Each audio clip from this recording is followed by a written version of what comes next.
redistribution équitable de notre richesse nationale afin d'améliorer durablement les conditions de vie de chaque Congolais.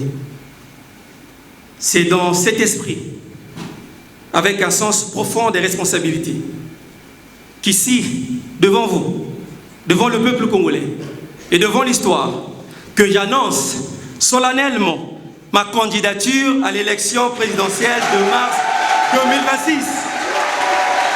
Désormais candidat à l'élection présidentielle de mars 2026, Dave Mafoula, président du parti Les Souverainistes et ancien candidat à la présidentielle de 2021, annonce son détour sa volonté manifeste à conquérir à nouveau le fauteuil présidentiel.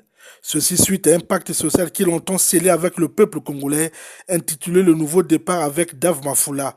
Un pacte qui, selon lui, pourrait faire renaître aux milliers de Congolais qui y croient encore au changement pour un Congo nouveau. Je ne suis pas seulement le candidat de mon parti. Je suis le candidat de ces milliers de Congolais qui, chaque jour, gardent au cœur l'espoir de voir leur pays renaître, de voir enfin leur dignité restaurée, de voir notre jeunesse libérée des chaînes de la misère et de l'injustice.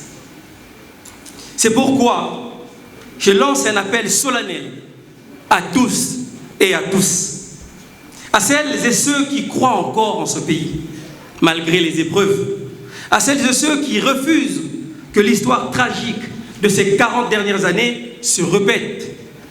Nous avons la responsabilité, le devoir, oui le devoir historique de mettre fin à l'expérience douloureuse de ces 40 années sous le président Sassou et de tracer une route nouvelle, lumineuse pour notre nation.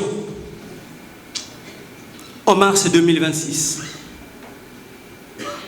le Congo pourra enfin se relever. Et c'est ensemble, unis et déterminés, que nous écrirons cette nouvelle page de notre histoire. Peu avant d'annoncer publiquement sa candidature, le leader du parti Les Souverainistes, formation politique de l'opposition, a dressé le tableau sombre de la gestion opaque du régime de Brazzaville, qui selon lui ne fait que tirer le Congo vers le bas.